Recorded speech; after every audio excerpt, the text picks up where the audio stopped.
Yeah, they say it's still muted. They don't hear. What happened? They say they don't hear. Oh. So if we could mute them. How are you? Special Mazal Tov to Dorit. Mazal Tov. And the new... Where's Kiki? Kala. We have a new Kala here. Oh, Disha Maria. A lot of good Mazal, Kiki. You got the best boy. Happiness, blessing, good.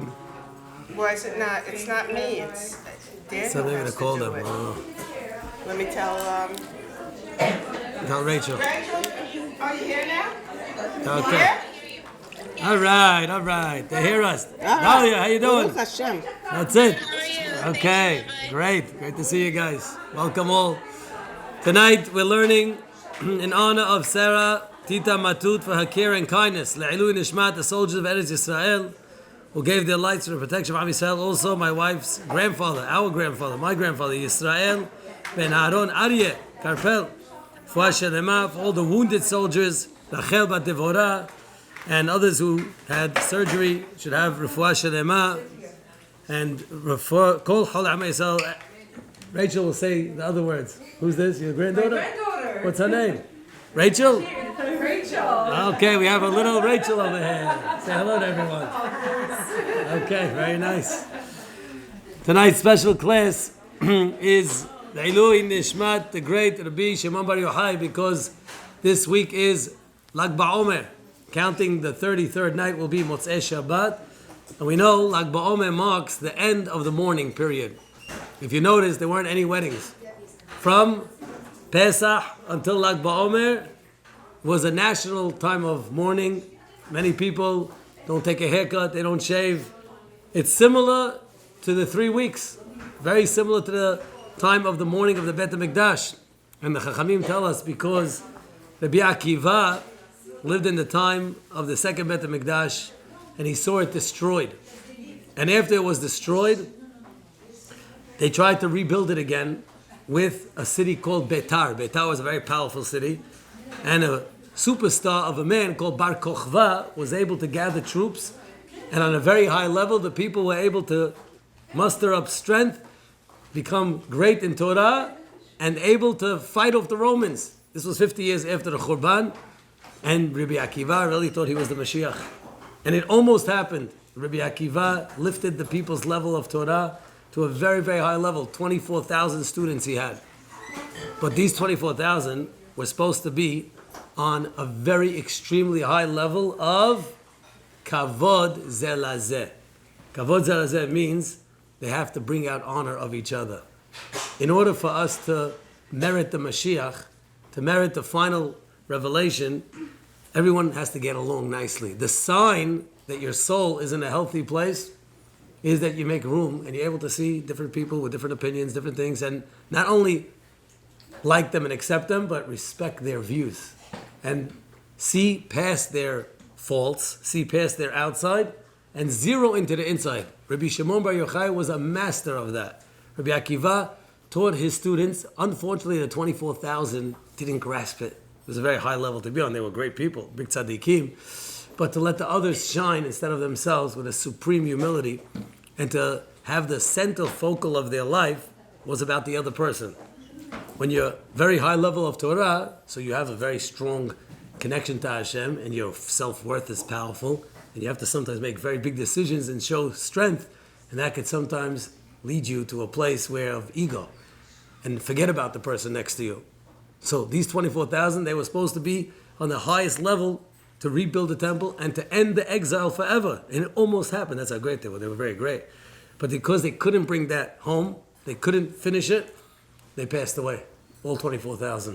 And it was devastating. Imagine the rabbi worked for so many years to bring in these students. It's enough to lose one student, too. October, you saw how many we lost, October 7th. We still haven't healed. Horrific. 1,136. By the way, that was the number of the helicopter. Of Abraham. Yeah, the wing was a number called 1136. That was exactly like Hashem was sending him a message, the guy from Iran. Hey, you messed with my kids, 1136. They were behind it. Iran was behind the Hamas attack. His helicopter, went right down. The Israelis called in for a little fog, and Hashem made it happen. No, it's all Hashem. Hashem made everything happen to them. Why? Because, yeah, what? The pilot, helicopter. He was what? Oh, yeah. And therefore, the 24,000, you know what their job was to do? Was to bring the final Geula. And it didn't happen. That's why we're mourning. That's why we're sad during this time. Okay, so now there was nobody left by Lag BaOmer. Well, why are we celebrating Lag BaOmer? Because of a new 5 students that came out. Rabbi Akiva, to his greatness, was not miyaesh. He didn't give up hope. Yush is a very terrible thing when a person feels like their life's not going anywhere and they start to lose hope and they give up their connection to Hashem. Once they have Yush, that means they say, I can't do this no more, I'm done, I'm finished. That would be horrible. You know what Hashem did? He gave Rabbi Akiva strength. And Rabbi Akiva said, I'll start again. I'll start again. That was tremendous. And he went to the south and he found 5 students. They were the great Rabbi Meir, whose last few minutes of his yahrzeit today are flickering out. Rabbi Meir Balanes, today, Pesach Sheni, the one who taught all the Torah Sheba'al Peh in the Mishnah. That's Rabbi Meir. And then he found Rabbi Yehuda, who was the Rosh HaMedabrim. Rabbi Yehuda was the chief of the whole city. And then Rabbi Yossi, who was a giant in Torah and taught real Chassidut to the people. And then he found Rabbi Elazar. Rabbi Elazar was a great tzaddik and Talmid Chacham. And then finally Shimon Baryochai. The last one was Rabbi Shimon. And he was the one who revealed all the secrets of the Torah. And because he wasn't miyaesh, he didn't lose those 5. How do you spell miyaesh? Mem, Yud, Yud, Aleph, Shin, Meir, Yossi, Yehuda, Elazar, and Shimon. You see how all 5 of them? Because he didn't give up hope. If he would have given up miyaesh, that would have been the end of those 5. If the rabbi would say, you know what, I guess teaching is not for me. I lost all my students. Let me go back to doing what I did earlier, a shepherd. Nah, his wife Rachel, who really gets the credit for everything. Rachel was the one who never gave up on her husband. He was Amma Aretz. She was young, charming, very wealthy. Tzaddiket of a girl, could have married anybody. When she saw Akiva, a simple shepherd, she saw greatness behind him. Behind that soul, she saw greatness, and she convinced him, come learn Torah. He said, how can I learn Torah? It's so massive, the Torah. And one day they went to the river and they saw the water dripping on the rock. Drip, drop, drip. And at that moment, she told him, you see, it doesn't happen in one day. This rock has been dripping water for 100 years. But if you're consistent and persistent, you'll knock out the resistant. You'll knock it out. So every day he went to learn and to study. And at first he was like, I can't. They're looking at me like I'm funny. I'm a 40-year-old man in a 5-year-old Aleph bet. She said, don't give up. Come on. No miyaesh. Back. And she convinced him and she gave him encouragement. And Rachel was the one really who pushed him to go all the way. And he took these 5 students, Rabbi Akiva, after he became a great rabbi, and he taught them the Klal BaTorah. He said, if you're going to succeed in transmitting the Torah to the next generation, there has to be ahava between each other. There has to be a tremendous love for one another. There has to be a unit. The Pasuk says, Zot Torat Ha'adam. This is the Torah of mankind. The Gemara says, Amar Rabbi Shimon Baryochai. Who receives the Torah? Only the Jewish people. Atem kruyim Adam. We are Adam. The nations of the world are not Adam. Now the nations might ask, well, we're not human? We're subhuman? Doesn't mean that. There's many ways to say mankind. You could say ish. The plural would be ishim or anashim. You could say nefesh. What's the plural of nefesh? Nefashot, rabot. But Adam doesn't have a plural. There's no Adamim, there's Adam. Atem, Jewish people, are Adam because if a Jew is still in a tunnel in Gaza, hostage, we're still in pain. We still can't eat dinner properly. We still can't make parties and have fun, but we don't know who he is. You don't have to know who he is. Atem Krim Adam.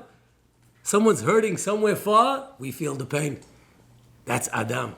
You're a unit, you're one. You feel for each other, you're happy for each other, you care for each other, you treat each other as you treat yourself. Now, Adam, Hashem says, you're going to be able to bring the Mashiach. Rabbi Shimon, the Torah tells us, was able to poter the whole world from din. Do you know in his time, there was never a rainbow?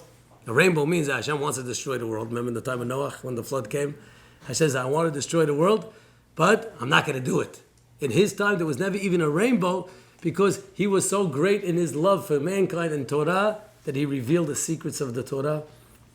How do you reveal secrets? When you see beyond the facade. You see the Torah, but you see what's behind.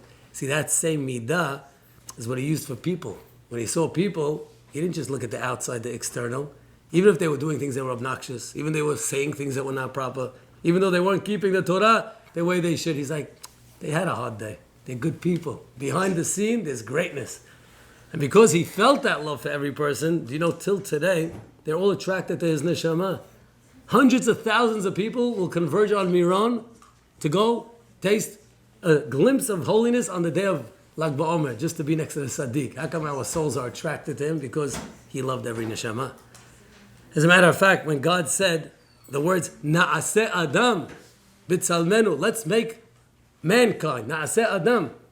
Who did Hashem have in mind? Rabbi Shimon Baryochai. As we sing in the song, Baryochai, Sod Torah kitzitzim u'prachim. He went up, L'kot merkachim. He went up to the Shamayim. Na'aseh Adam, ne'amar ba'avurecha. Na'aseh Adam was said for you, because Rabbi Shimon, he was the epitome of selflessness, of love, and embodying the Torah and bringing down to the world. So where did Rabbi Shimon come from? What's his genealogy? What's his origin? So in the Sfarim it's brought down that his father was named Yochai. Yochai was an aristocratic man from the Shevet Yehuda who lived during the end of the destruction of the second Bet HaMikdash. He was actually a nobleman. He had ties with the Romans. He was very wealthy. He was married to a woman, Sarah, who was a descendant of Hillel HaZaken. She was a Bat Achabat, Ben Achabat from Hillel. So she was also a very noble woman. And unfortunately, Sarah and Yochai, they didn't have any children. She was Akara. She didn't have child. And many, many years passed, and Yochai was hinting that he has to have a child. He has to bring. So in those days, they took a second wife sometimes. Sarah would come into the house. It was very painful to bring a second wife into the house. So sometimes they have to divorce and take another wife. So she began to pray with much more intensity and much more tears and crying and beckoning and beseeching Hashem. And one night, on the night of Rosh Hashanah, Yochai has a dream. In his dream, he sees beautiful trees in an orchard, a lot of them flourishing and growing, and some are barren. Some don't have any fruit. And an angel comes, tall, majestic looking, and he has a huge pitcher of water, and he's watering this plant, he's watering this tree and that tree. And the ones that he waters begin to flourish and grow. And Yochai is leaning on a tree, and he comes over to his tree, and instead of watering it from that huge pitcher, he takes out a bottle like this, little vial from his pocket, a bottle of water, and he pours it on the tree of Yochai, and it begins to flourish, begins to grow, begins to have fruit, and it smells kitzitzim ufrachim, merkachim, the most beautiful tapuchim. As he wakes up, he knows that something special has happened in his dream, and Motzei Rosh Hashanah, his wife said, we have to go visit Rabbi Akiva. So he'll give us a favorable interpretation. He was the chief chacham of the whole country. So they made their way to the great Rabbi Akiva, and he listened to the dream, and he said, this means that this year you're going to have a child. On Shavuot, the world will have a new light. And this child will become great in Torah. And they asked him, but Rabbi, why was the vial of water different than the regular pitcher that was poured for everybody else? People that don't bring anything. Why would people that don't bring anything show to her house? If everybody could please mute. Whoever's on the Zoom could mute. And therefore, what was that water bottle that was different than anyone else? So, Rabbi Akiva revealed it wasn't regular water. That was her dima'ot, that was her tears. All the tears that she cried, all the tears that she prayed, that she cried with all her heart and soul, they came into the bottle, and that was what gives the flourish of the child of the tree, and that child was called Shimon. Why was he Shimon? Because Shama Hashem, Hashem heard her tefillah, and the little boy grew up amongst the great Rabbi Yoshua, Rabbi Hanina, Rabbi Akiva. These were his teachers. And eventually, he became Rabbi Shimon Baryochai. And one day, he was sitting with his colleagues, his great friends, Rabbi Yehuda and Rabbi Yossi. And the Romans were severely persecuting. They were putting pressure and occupying Israel. And they began to speak. Rabbi Yehuda, he spoke about the shevach of the Romans, because at the end of the day, they built roads so the students could go study. They built bridges. They even built marketplaces that people could shop. Just like over here, you have a shopping place, a mall, you have fruits to eat. So we have to be grateful to Rome. Rabbi Yossi, he was silent. He didn't talk. Rabbi Shimon said, Kol ma she'asu romiyim, whatever they did la'atzmam, they did for themselves. They put the bridges so they could charge you $25 for the toll. They put the marketplaces to put improper things over there. And anything they made their bathhouses was for their own pleasures. Why are you giving them credit? If they had in mind that the Jewish people should elevate, they would get credit. You see, if you do things that are mundane, but you have good intention, most of the day you're not doing mitzvot or averot. Mitzvot on the right. You come, you pray, you study, you do chesed. Averot on the left, you stay away. But the bulk of the day, what does the woman do? She wakes up, gets her kids on the bus. Then you go shopping. You cook and prepare. Or some of you work and make a parnasah to help out in the house. Sometimes you exercise, you rest a little, at night you sleep, you cook. I mean, the bulk of the day, the 10, 12 hours, is not mitzvah or avera. It's what we call parv. Rabbi Shimon taught that if you have kavanah, why am I eating? Well, I need strength. How am I going to stay up in the class to learn Torah? How am I going to cook for my children? If you have kavanah, then it goes from the grade to the side of mitzvah. Then the whole day becomes merit. If a woman is working as a physician assistant, and she just has in mind, I want to help the people. I want to be a nurse. I want to be a doctor, a dentist. I want to help the people all day mitzvot. Now, it's okay to take a paycheck. You have to earn parnasah. But your thought is to elevate. Even when you're exercising, I want to feel healthy and good for the honor of Hashem, for my family. So I should be able to raise a good family. Mizvah, you're eating, mizvah. You're sleeping, tonight before you sleep, I need strength. Mizvah, imagine. Just 3 words before you do any function. Ka'asher tziva Hashem. Hashem commanded me to do these things. Didn't God say to take care of your body? Ushmartem me'od lenafshot echem. So you convert it, but you need the thought. Rabbi Shimon taught in the Holy Zohar that the kavanah is really the engine. It's the thought. The actions are like the peel of a fruit, but the thought is the actual fruit. The thought, the kavanah of your actions is like the soul, while the action itself is the body. In modern days, you would say that prayer without kavanah is like a phone without being charged. It's a phone, but it doesn't have the charge. It doesn't have the energy.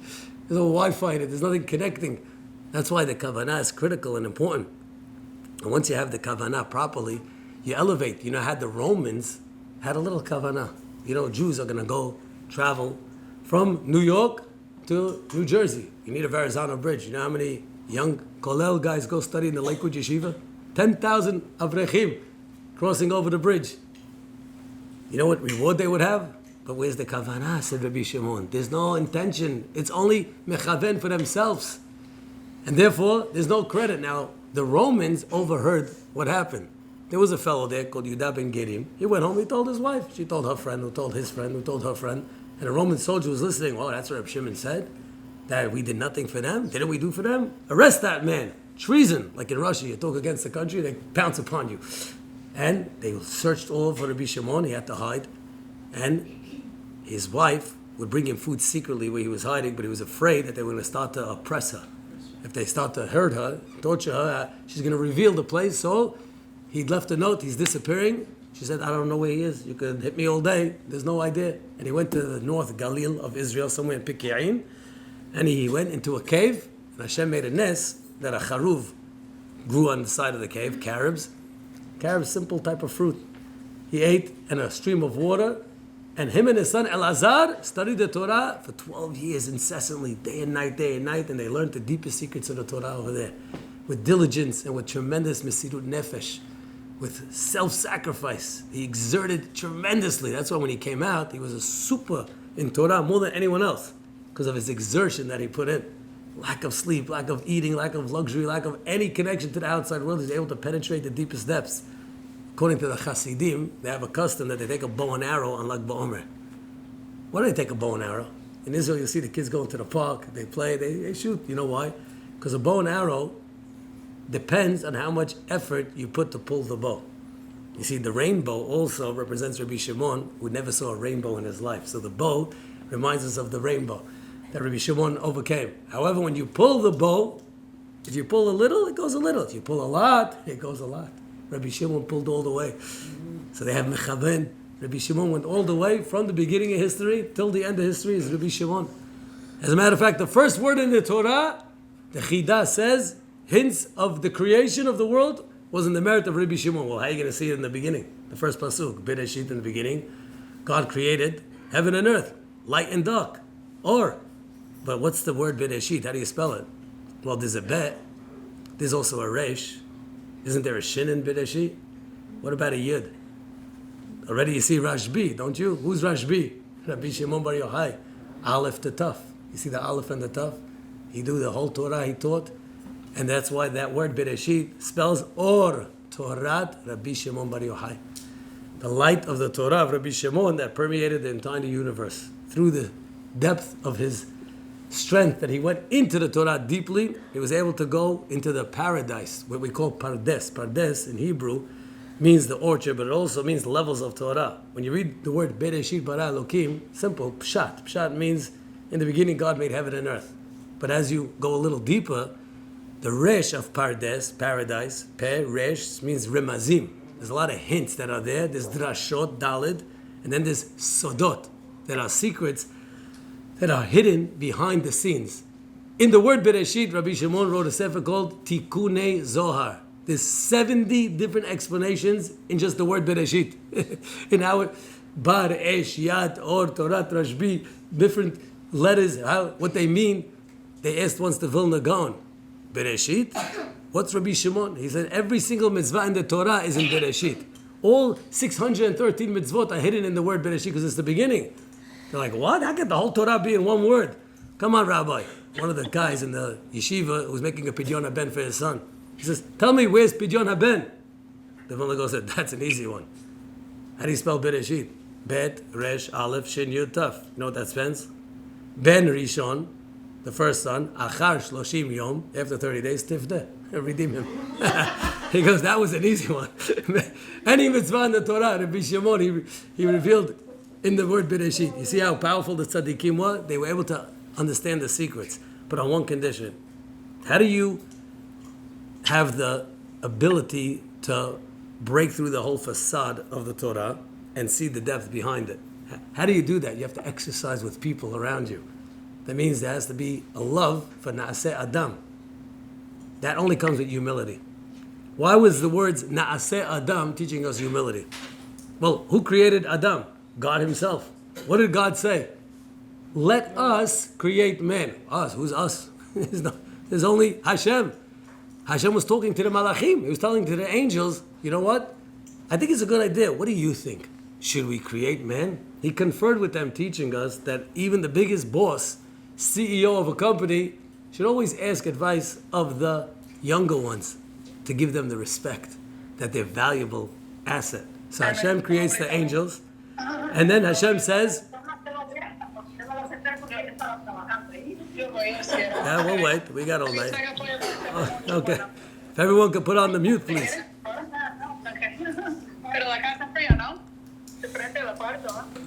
Guys, if you could please put on the mucho. Okay, who knows Spanish here? If anybody could put on the mute. Okay, it's gonna be a...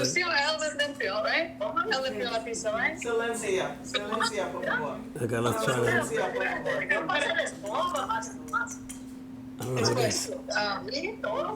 Guys, could somebody shut off the mute? Maybe there's a way to mute all of them. Well, we'll have to mute everybody.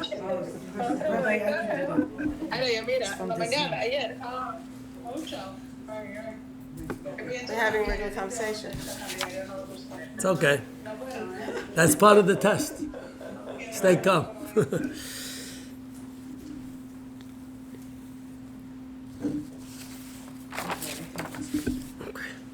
Let me see the mute. Our mute is Yeah. not. Are we on? Guys, you can hear me?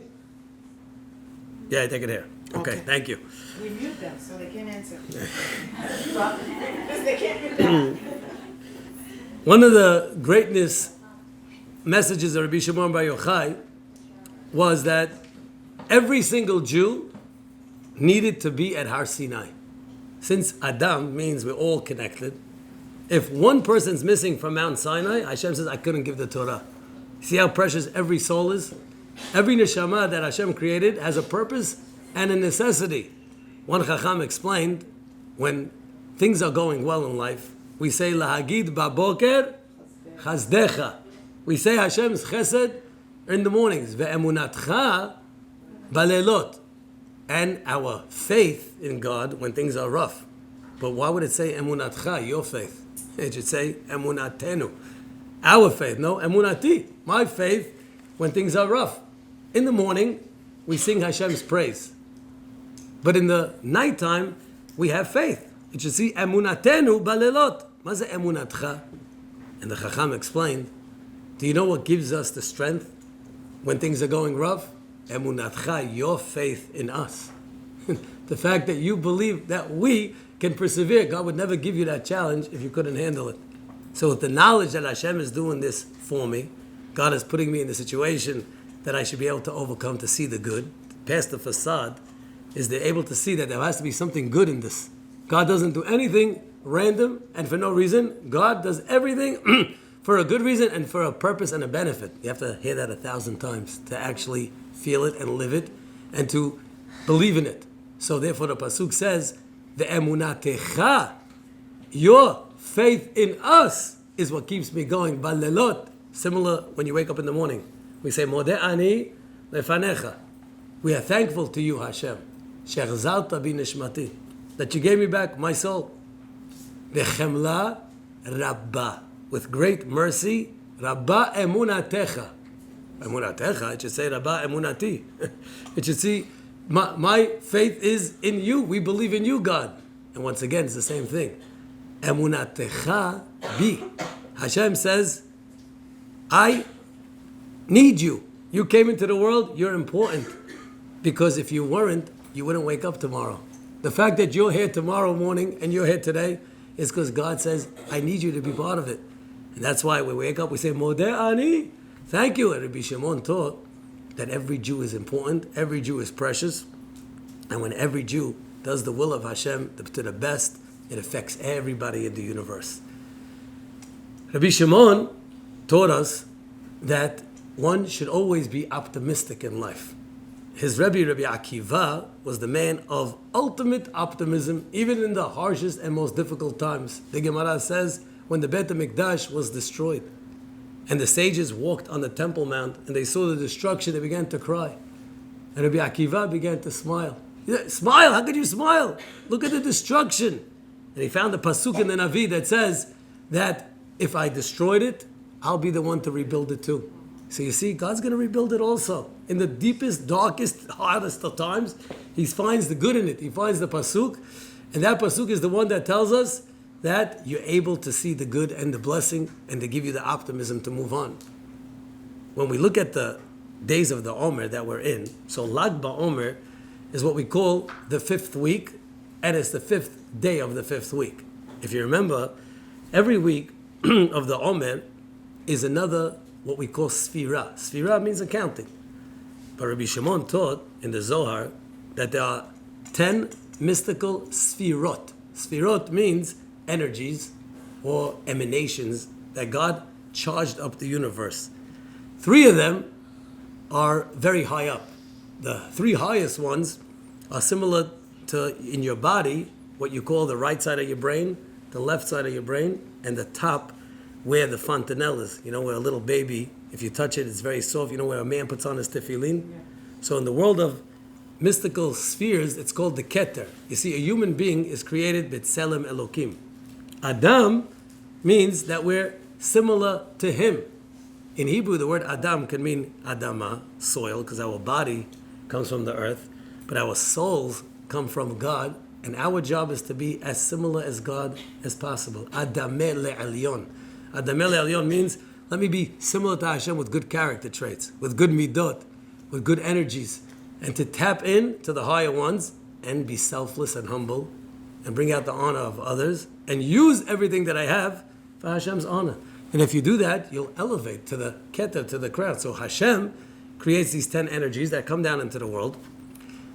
And the first 3 are called Keter, Chokhmah, and Bina, like a star, Kochav. Keter, over here on the top. Chokhmah is on the right side of your head.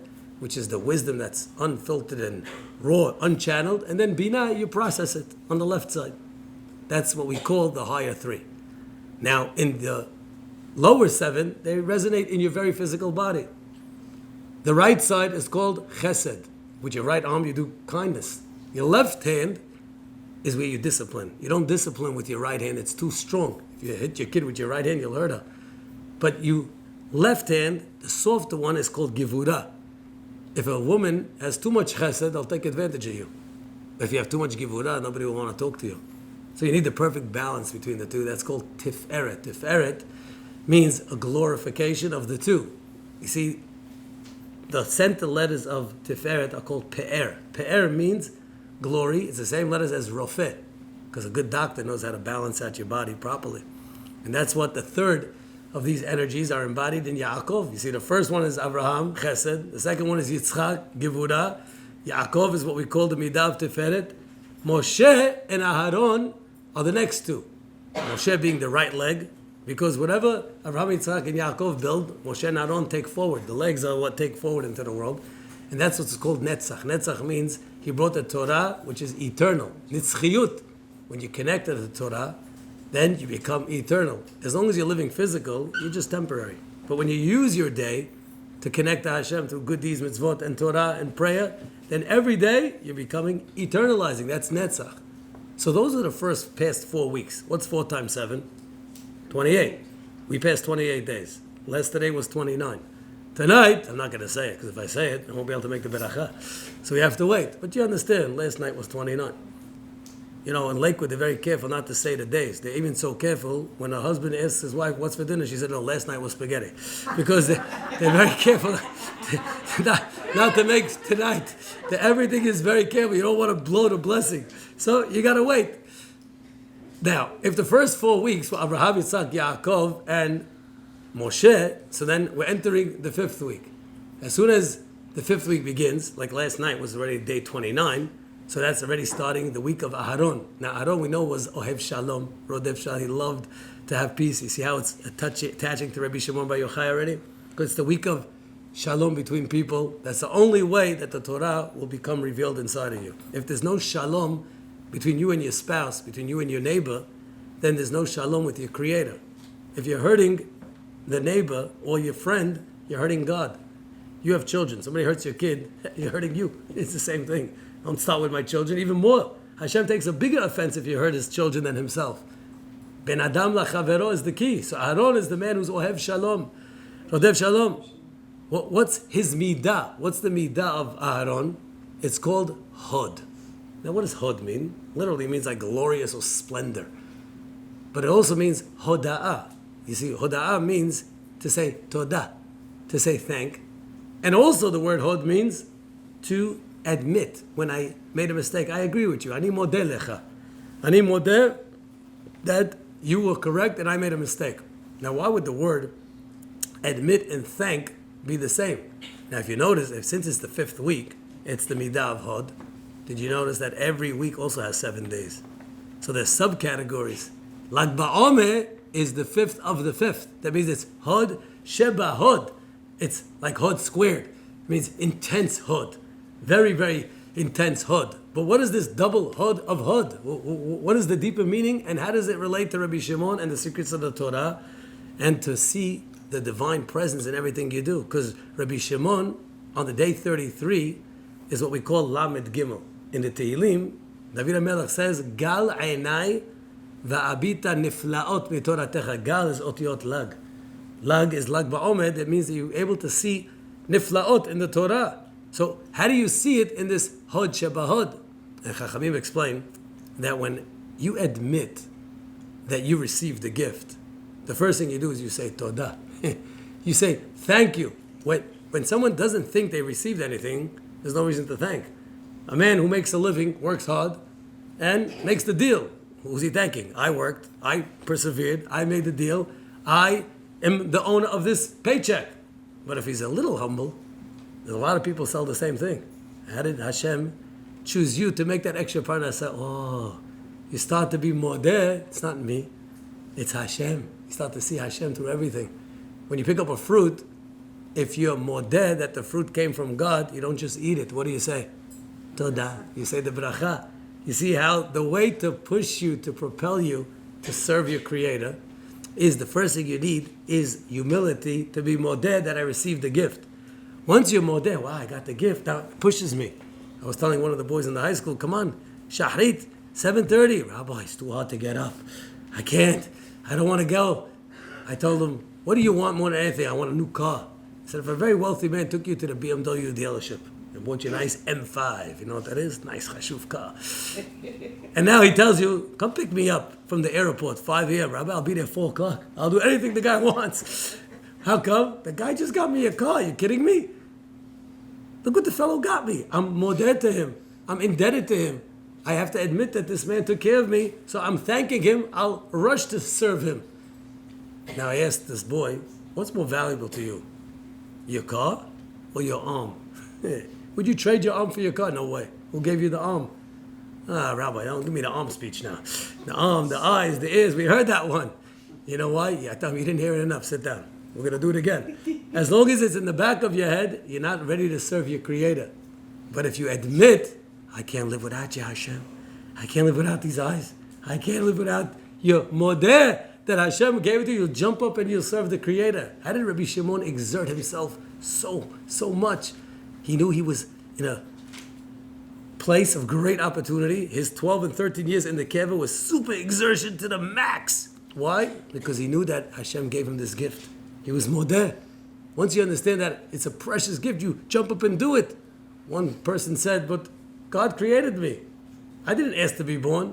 So shouldn't he give me eyes and arms and legs? Meaning, God owes me. I don't owe Hashem. He created me. This same guy, when I was telling him, have kavod for your father, he said, why? I didn't ask to be born. They wanted to have me. You see how he thinks? Now, how are you going to answer this kid? He's a wise guy. He says, as a matter of fact, my grandmother told me that they didn't have children in 7 years. They tried everything to have me. So they're happy to have me. They should take care of me. They should serve me. Now I'm like, Hashem, help. What do I tell this guy? His head is messed up. But what do you answer him? I mean, it doesn't sound so off. Hashem put you here. Shouldn't he take care of you? So the Chachamim explain that we are in a great place of opportunity. He thinks he came in here to struggle, to work, to do. No. Hashem put you here because he loves you so much and wants to give you a great gift. Imagine the richest man in the world tells you, come into the safe. It's the size of this room. And in it, I have $10 billion. You girls have 90 seconds. 90 seconds to take whatever you want. And yeah, you come with big duffel bags and the clock starts. 1, 2, 3, go! Here, this is like 10,000, 100,000. Here's $1 million. You probably could take the most, 1 million per second. Okay, go. 90 seconds. If you're really good and hungry, you'll take 100. So now you came out of there, $100 million. That's it. You're good for the rest of your life. Put it in the savings account, 5%, $5 million a year. You're good to go. Imagine somebody gave you such a gift to go in for 90 seconds and grab as much as you can. Would you start complaining? Well, it's a little hot in here. How come they put me in this place? I can't. Are you nuts? You had the best opportunity in the world. You owe them so much. They changed your whole entire eternity. Hashem put you in this world called Olam Hazeh. Olam Hazeh, the 90 seconds is like the 90 years you're here. It's like 90 years, 90 seconds. Hopefully you'll get 120. And if you know that it's the greatest opportunity in the world, you won't say Hashem owes you anything. You'll say, I owe Hashem. And because I owe Hashem, I'm going to jump up and do it. How grateful are you to that person who put you in the safe? So Lag BaOmer is the day that Rabbi Shimon actually passed away. It's his day of Petirah. Now usually when a rabbi dies, it's a sad time, no? It's a Petirah. But no, Rabbi Shimon sees past the physicality and he says, no. When a person leaves the world, he's going now to his eternal palace, a much greater place of happiness and blessing, and therefore he told his students that you should rejoice on this day. It's a day of simcha, and on the last day of his life, he gathered his talmidim. The scribe was Rabbi Abba, his students Rabbi Chia, his son Rabbi Elazar, and on that last day, he said, all the secrets that I amassed, I'm about to give to you. And he wrote a book called Idra. You'll open it up, you won't understand the first 2 words. It's in different Aramaic language, all about mystical ideas that are up in the heavens. And he expounded. Now, the Sfirot that we spoke about, once we started, let's finish them, because you did Keter, Chochmah, and Binah, the three higher ones. Chesed, Gevurah, Tiferet, Netzach, and Hod. By the way, you pray, Vayivarach David, you say it every day. Lecha Hashem HaGedula, Gedula is Gevurah, it's Chesed. VaHaGevurah, VaHaTiferet, VaHaNetzach, VaHod. That's in the Tefillah. So, what's the last two? Yosef HaTzadik was called the foundation of the Jewish people, because he kept himself holy, and made sure that nobody assimilates it into marry. Abraham, Yitzchak, and Yaakov could build a beautiful palace. But what happens if the foundation's weak? What happens if the next generation marry and assimilate non-Jewish women? The next will be no more Jews. So Yosef guarantees that the foundation of the Jew will stay solid forever. That's Yosef, how he overcame in Egypt. And finally, David is called Melech. Lecha Hashem Kichol Malchut. Malchut means that you take all the 9, the Keter, the Chochmah, the Binah, and you put them all together and you become a Melech. Melech means you rule the Moach. Moach is Mem, over the Lev. Sometimes your emotions get angry. But if you're in public, you hold your emotions. One lady told me, Rabbi, my emotions, they flare up. I get angry at my kids. I get angry. What am I supposed to do? I'm just born hot. I'm a fiery person. I can't control it. I said, let me ask you a question. If you're at a wedding and the camera's on you, like, hi, Mabruk, and your kid's pulling at your skirt, do you flip out in front of everybody? She's like, oh no, I got to marry off my kids. What do? She goes, I got full control. I said, so you see, you can control if you want to. That's called logic, moach, brains, over the lev, shalit al halev. A melech, royalty, self-control, means you don't let your emotions take over the sechel. The sechel is able to think long term. If I say this, how are they going to respond? And if they respond, then what am I going to say? You know what? It's not worth it. If you meet new people, you only get one chance to make a good impression. You never get a second chance to make a first impression. You never get a second chance to make a first impression. Rabbi Joey Haber said, you have to make a first impression well. So that's called moach, shalit al lev. Let it, and then finally the lev, the emotions, which have good parts too. The emotions are very powerful with love. You have 2 parts to your heart. Levavecha is ruling over the bottom part called the kaved. Kaved is the liver, which is the physicality. A real melech has complete dominion over himself. Self-control over what they eat, self-control over what they say, self-control over what they think. That's the highest. And that's how you take all these mystical ideas and put them together. Malchut. When Rabbi Shimon Baryochai taught this lesson, he taught his students on the final day that he was passing away. He was giving them over all the secrets. And a big fire came down from Shamayim. And he said, this fire is the fire of the holy Torah that was from the beginning of creation till now. And that's why they make bonfires. Why do you think they make bonfires in Israel? Because of this fire that came down on the day and the sun stood till the end. And then when Rabbi Shimon passed away, his coffin went up into the Shamayim, like it hovered over everybody, it flew up. And they followed it, and he went to Miron. He said, that's where my place is going to be. And they all followed him to Miron. Him and his son Elazar were buried there until today. This becomes a day where everybody crowds around to Rabbi Shimon. We, as his students who study the Torah, we don't really understand the secrets behind it. We don't have to. These energies and mystical ideas, you leave them for the mikubbalim. When they pray, they have kavanot. But no one understands, every time you do a mitzvah, every time you do an action, since your body and soul replicate what's happening upstairs. You see, when you look in the mirror, you see your body. Do you know this exact replica of you? Exactly of you upstairs. And that these 10 energies are all there from the top to the bottom. And every time you do good deeds, and even mundane, you're sleeping, you're eating, but you're kavanah. It's all about the first 3. The thing that makes you a superstar, a kochav, is the keter, chochmah, and binah. Those 3. Now, there's something also called da'at, which connects the top keter to the lower one. That's what Chabad is. You know what Chabad stands for? Chochmah, binah, and da'at. Because the keter is too high up. So they use the chochmah and binah, and they connect that. Da'at means the connection to the lower half.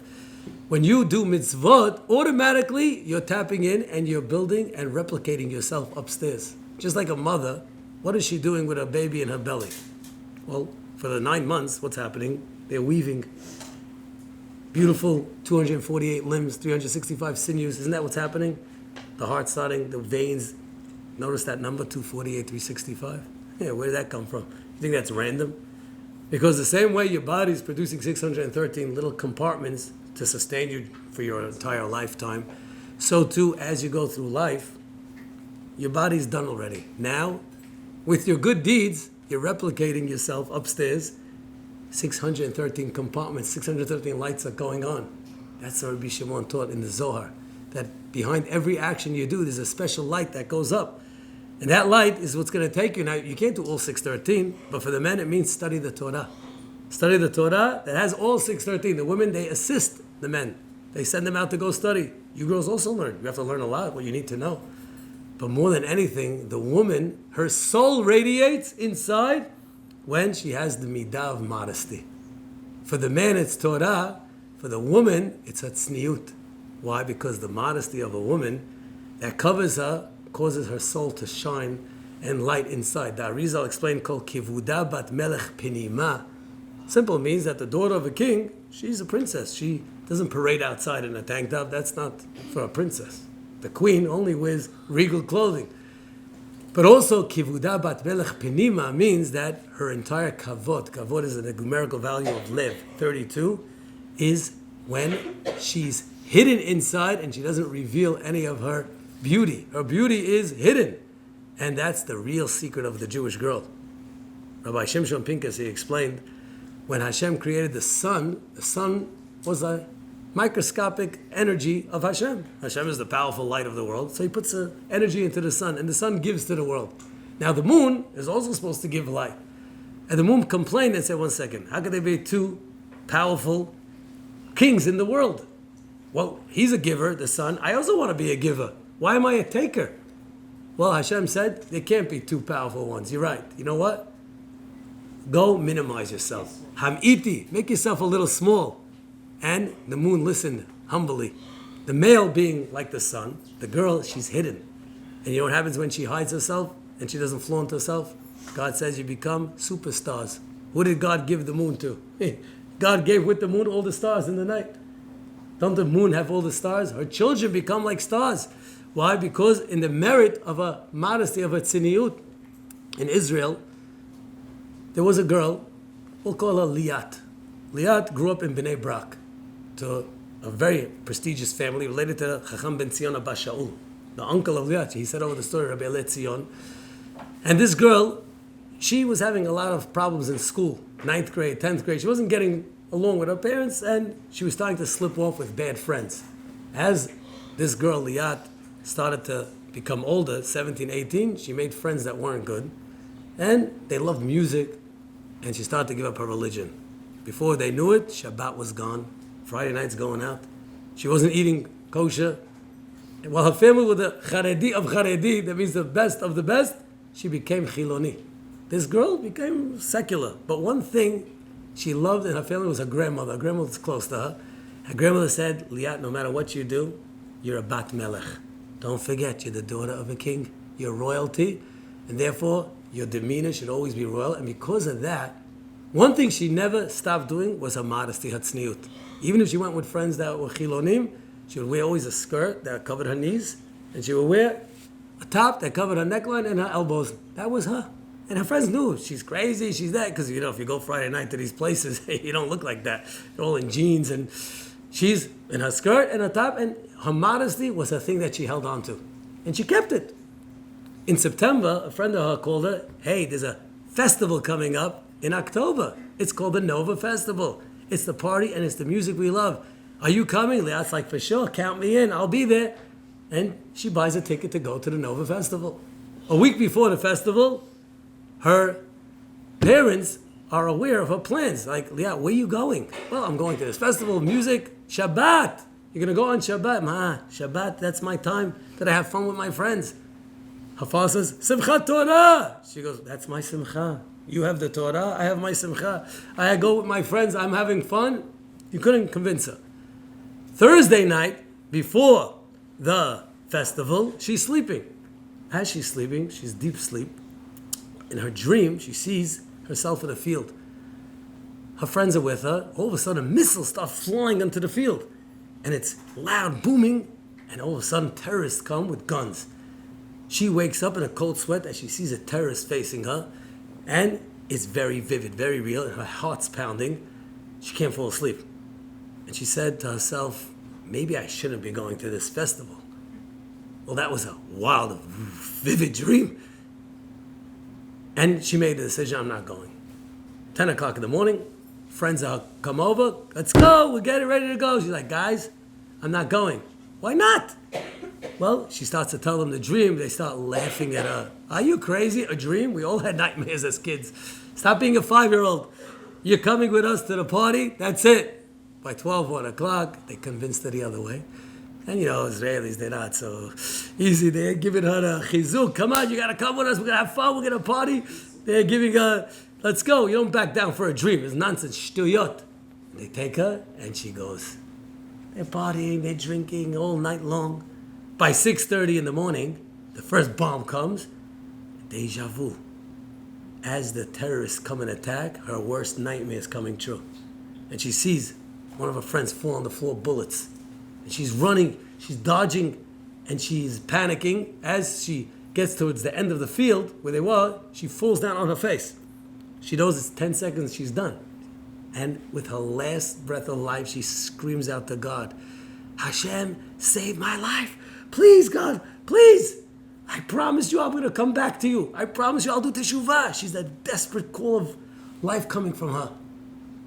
And then the unthinkable. She feels a hand pull her hoodie or sweater, whatever she was wearing, pulls her up, and she's facing a terrorist face to face. The guy looks at her. She's saying Shema, that's it. The guy then looks at her top to bottom and tells her, the way you're dressed, you don't belong at this party. What are you doing here? Go and run for your life. Go.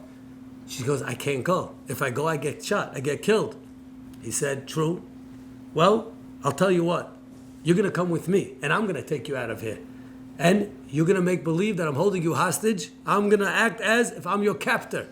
Follow me. And he begins running with her. Later on, she testified he never touched her. He held onto her sweater, and he pulled her out. And he ran to the end, and his friends, the terrorist friends, were looking. They're like, good, you got a hostage. Chazaku Baruch. They didn't say that, but go ahead. You got one. And they're pulling her out. As they pull her out, he pulls her out. Safety. Somebody takes her in the car, and she comes home. She comes home to safety. She says over the story, Lo yu'uman ki yisupar. How is it possible this girl's alive? Her grandmother told her, you think a Hamas terrorist saved you? No Hamas does that. This was angel from Shamayim because of your soul of modesty, because of your tzniut shebecha, because of your radiant neshama that you didn't give up. You gave up 612, but the core you still kept. The deepest part of you, Rabbi Shimon Baryochai, that's inside of you, that part you didn't give up. And that's definitely what saved you. We were praying every minute. We knew you were there. Ki mal'achav yitzav ve'elach. Maybe you were saying that to Tehillim. Angels come to protect you. Ki mal'achav yitzav ve'elach lishmorcha bechol derachecha. So what do we learn tonight? Sunday is a great day. Light a candle, Motzei Shabbat. Say the Pizmonim of Baryochai. And remember where Baryochai came from. He came from the tears. His mother, Sarah's tears in that vial that poured on him. Na'aseh Adam, ne'emar ba'avurecha. The pasuk in Tehillim says, Alita ba'marom. Moshe Rabbeinu went up to heaven. Heaven is marom, above. Shavita, Shevi. He captured a capture. It means he captured the Torah. Lakachta matanot ba'adam. What is the meaning of that pasuk? The holy books tell us that Moshe Rabbeinu was fighting with the angels. They said, you can't have the Torah. Angels are bigger than humans. And Moshe captured Shevi. Who's Shevi? Shimon Baryochai. He said, no, look at Shimon Baryochai. We have him. Na'aseh Adam ne'ema ba'avuro. He's not a regular Adam. He's bigger than an angel. He's bigger than you. Lakachta matanot ba'adam. Rabbi Shimon's opinion was that Adam is Kriyim Adam because he's connected to all Am Yisrael. You want to be like Rabbi Shimon? Na'aseh Adam. First, Hod Shebahod, humility. Thanking, admitting that we got gifts. With humility, that's how you unite with everybody. And that's really the secret of Rabbi Akiva, who taught that V'ahavta l'recha kamocha is the secrets of the Torah. Remember, when things are going rough, don't judge God harshly. Humility says, Hashem, you know what you're doing. Letova, Rabbi Akiva told Letova. And even when 24,000 passed away, he didn't give up. And because he was not Miyaesh, who was he Zochet to? Meir, Miyaesh, Yud, Yossi, Yehuda, Elazar, and Shimon. And with that, Hashem will bless you all to have happiness, beracha, gal einai, reveal the secrets of the Torah. Baruch Adonai le'olam. Amen v'amen. Have a good Shabbat. We'll see you, Dalia. Take care. Thank you, Rabbi. Take care, girls. We'll see you, Marilyn. Have a